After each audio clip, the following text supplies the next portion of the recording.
In the Grand Kingdom of Eldoria, 16-year-old Princess ELARA felt like a bird in a golden cage. Surrounded by wealth and luxury, she had everything most people could only dream of: fine gowns, exquisite meals, and servants at her beck and call. But none of it made her feel alive. What she longed for most was freedom, real friendships, and the chance to be heard not as a princess, but as herself. Unlike other royals who reveled in banquets and noble gatherings, ELARA found them suffocating. The conversations were empty, filled with flattery and carefully veiled ambitions. She wanted laughter, adventure, and truth, things that could not be found within the towering palace walls. One evening, unable to endure the confines of the palace any longer, she made a bold decision. Disguising herself in simple clothes, she slipped past the guards and ventured into the village below. The streets were alive with chatter, the scent of fresh bread and roasting meats drifting through the air.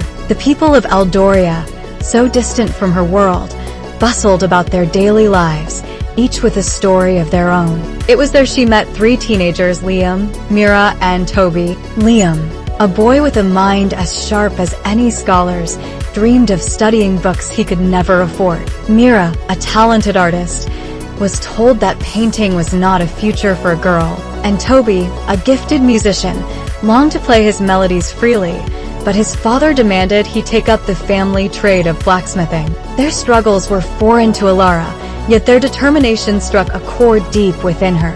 For weeks, she returned in secret, finding solace in their company. She smuggled books for Liam from the palace library, provided Mira with scrolls to paint upon, and clapped along to Toby's music as he played in hidden corners of the village. With them, she was not a princess, she was simply ELARA. But her secret could not last forever.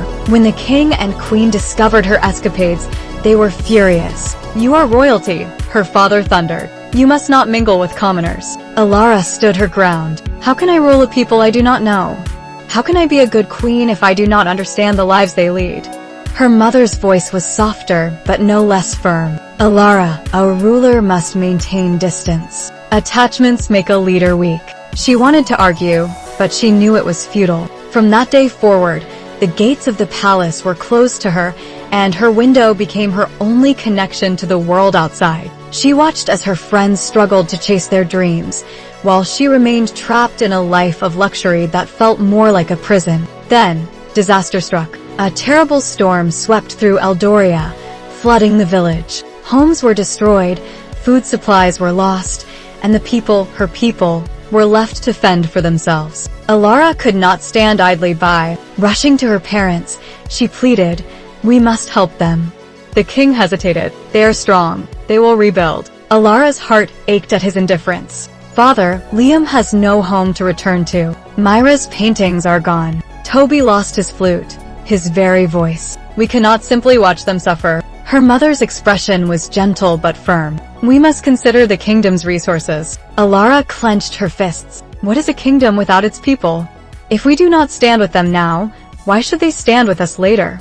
The room fell silent. Then, with a deep sigh, the king nodded. "You are right, my daughter. A true ruler serves, not just reigns." The palace gates were thrown open. The villagers were given shelter, warm food, and dry clothes. And for the first time, ELARA stood side by side with her people, not as a princess above them, but as one of them. Days later, as the village began to rebuild, the king and queen watched their daughter with new eyes. She was not just a girl in a golden cage, she was a leader. The king placed a gentle hand on her shoulder. "Perhaps it is time we see the kingdom through your eyes." From that day on, ELARA was free to walk among her people, to learn from them, and to serve them. She had discovered a truth more valuable than any treasure in the palace.